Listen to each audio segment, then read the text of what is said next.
नमस्कार बंधुरा छुट्टी रान्नाघरे आपनादेर स्वागत। आमी रान्ना करब बयलार मांस। एखाने नियेछि आमी 1.5 किलो मतो मांस, छोटो बड़ो मिलिए 4टे आमी आलू नियेछि और मशलार जन्य नियेछि आदा रसुन पेঁয়াজ और नियेछि जिरे तेजपाता नुन हलुद गोटा गरम मशला शुकनो लंका नियेछि अल्प करे धने और नियेछि लंकार गुঁড়ো। आमी एबार मशलाटाके बेटे रेडी करी देखते थाकि। रसुनटाके आमी हाफ बाटा मतो करे नेब, एकदम मिहि करब ना। आदा और जिरे एकसंगे सबटा देब ना, अल्प देब।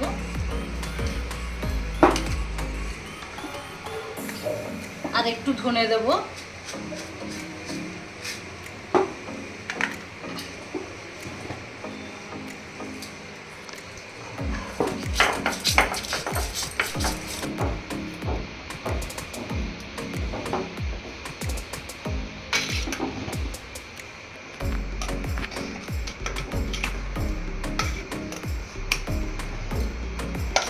চারটে এলাচকে একটু হাফ বাটা মতো করে নেব। আপনারা থেতো করেও দিতে পারেন। সব বাটা হয়ে গেছে, এবার রান্নার দিকে যাব। আমি কড়াই গরম হতে বসিয়ে দিয়েছি। এবার আমি মাংসটাকে কিছু মশলা দিয়ে মেখে নেব। আমি যে ছোট এলাচগুলো হাফ বাটা করে রেখেছিলাম ওটাকে আমি দিয়ে দিলাম। নুন দিয়ে দেব,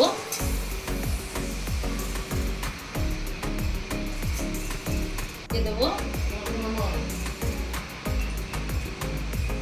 লঙ্কার গুঁড়ো দেবো 1 চামচ মতো, তেল দেবো,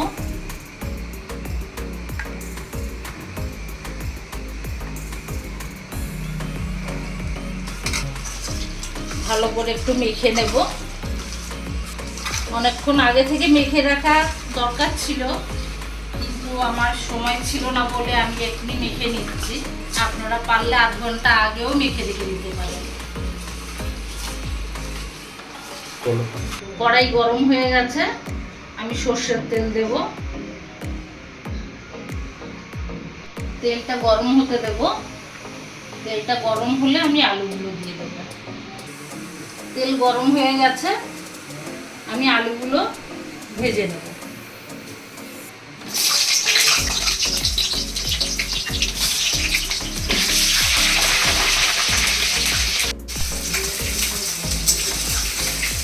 অল্প করে আলুটা ভাজার মতো সামান্য একটু হলুদ দেব।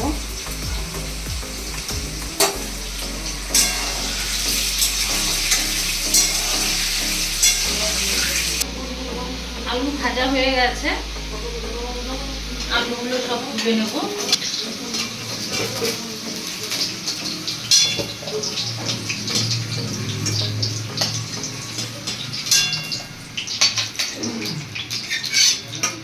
আর একটু তেল দিয়ে দিই।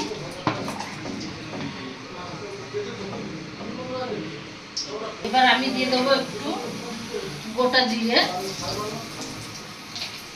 পেঁয়াজ কুচিগুলো দিয়ে দেব।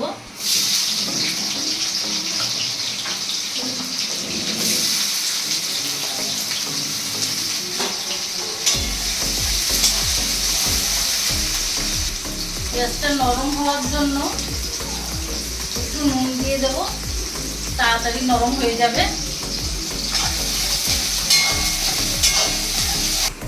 পেঁয়াজটা একটু ভাজা ভাজা মতো হয়ে গেছে, এবার আমি রসুন বাটাটা দিয়ে দেবো।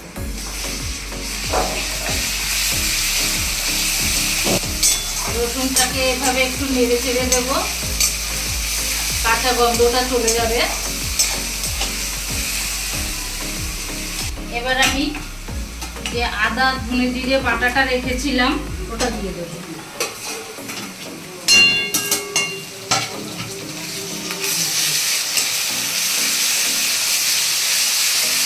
কষে নেব।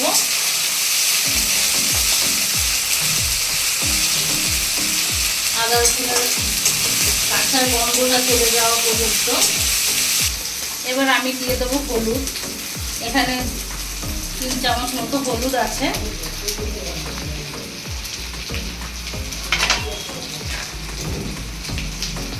মাংসর সঙ্গে আমি 1 চামচ মতো লঙ্কার গুঁড়ো মেখে নিয়েছিলাম, আর এখানে 2 চামচ মতো আছে, ছোট চামচের 2 চামচ আমি দিয়ে দেবো।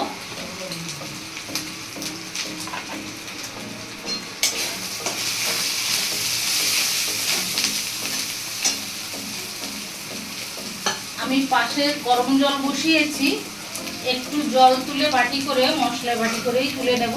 জল দিয়ে দেবো একটু।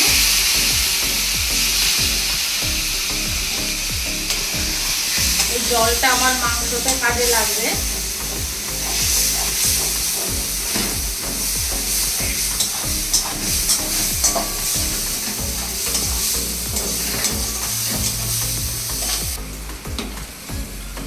এবার আমি মাংসটা দিয়ে দেবো।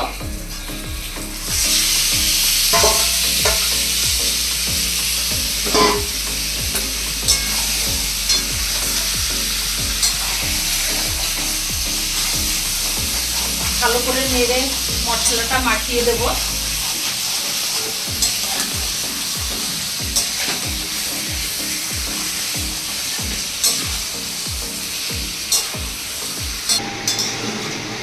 মাংসটাকে ভালো করে মশলা মাখিয়ে নিয়েছি। এবার আমি একটু ঢাকা দিয়ে দিয়ে কষে নেব।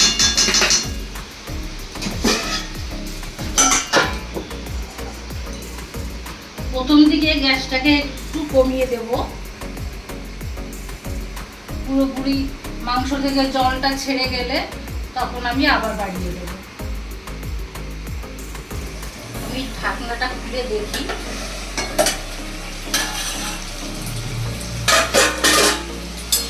অনেকটা জল বেরিয়েছে মাংস থেকে।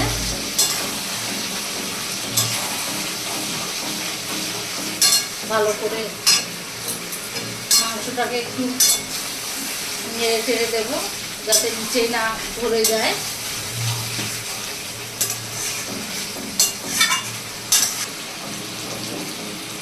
মাংসটাও অনেকটা নরম হয়ে গেছে। মাংসটাও কষানো হয়ে গেছে। দেখুন ধারে ধারে সব তেল ছেড়ে দিয়েছে মশলা থেকে। এবার আমি আলু দিয়ে দেবো।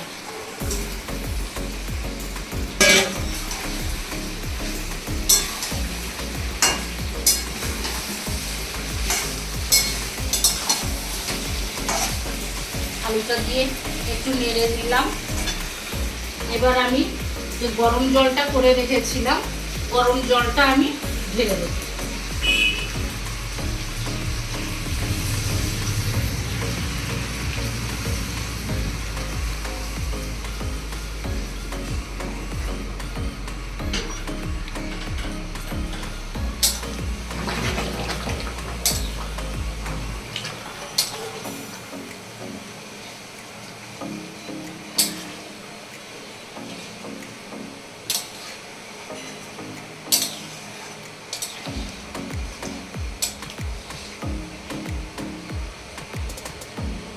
মাংসটা ফুটতে থাকুক, একটু জল দিয়ে দিয়েছি।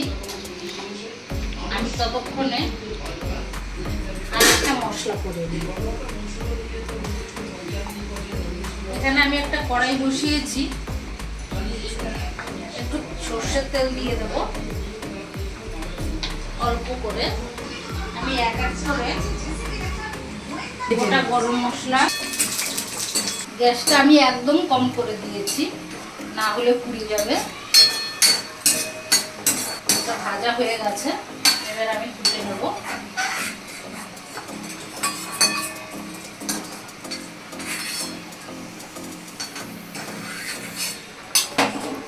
এবার দেবো আমি জিরে,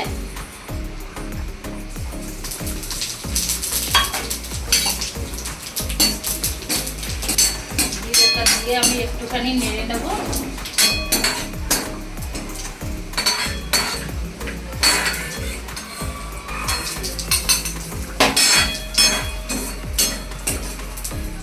দেব সব জিরে তুলিনি আমি, একটু আছে। আর দেবো আমি 3-4টে তেজপাতা।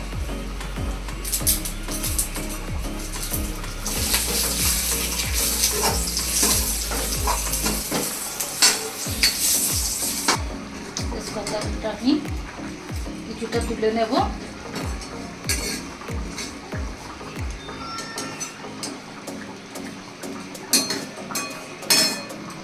আর যে জিরেটা আর তেজপাতা আছে এটাকে আমি এই মাংসের মধ্যে ঢেলে দেব।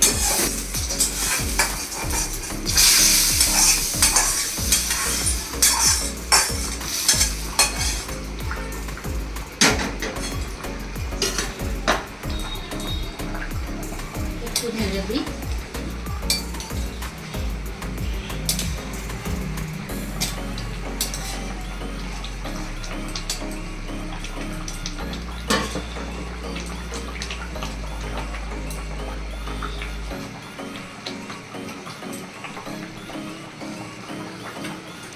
এবার এই ভাজা মশলাগুলোকে আমি বেটে দেব। এবার অল্প অল্প জল দেব আর এগুলোকে আমি বেটে দেব। যতই মিক্সারে আমরা মশলা করি না কেন, শিলে মশলা করলে তরকারির স্বাদও অনেকটা ভালো হয়।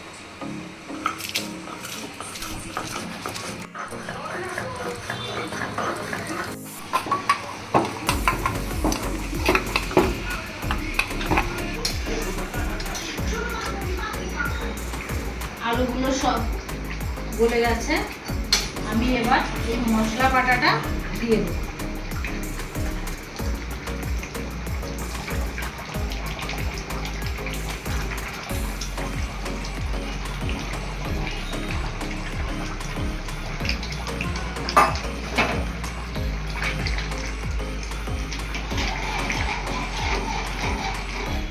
ভালো করে ঝোলটার সঙ্গে মিশিয়ে দেব।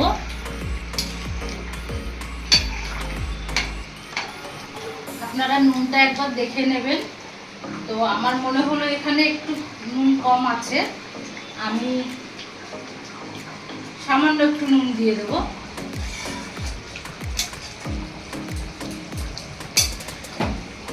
আপনারা এইভাবে রান্না করে খেয়ে দেখবেন, ব্রয়লার মাংস মনেই হবে না, সম্পূর্ণ ব্রয়লার মুরগির মতো লাগবে খেতে।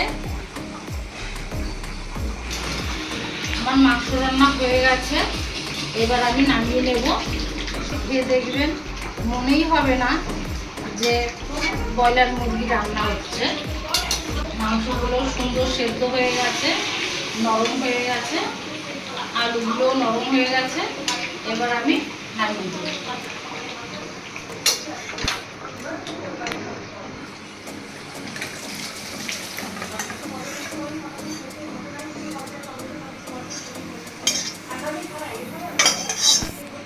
আপনারা এইভাবে রান্না করে খাবেন, রুটির সঙ্গে হোক ভাতের সঙ্গে হোক খুবই ভালো লাগবে। ব্রয়লার মাংসতে ব্রয়লার মুরগির স্বাদ। যদি ভালো লাগে লাইক কমেন্ট শেয়ার করবেন, চ্যানেলটি অবশ্যই সাবস্ক্রাইব করবেন।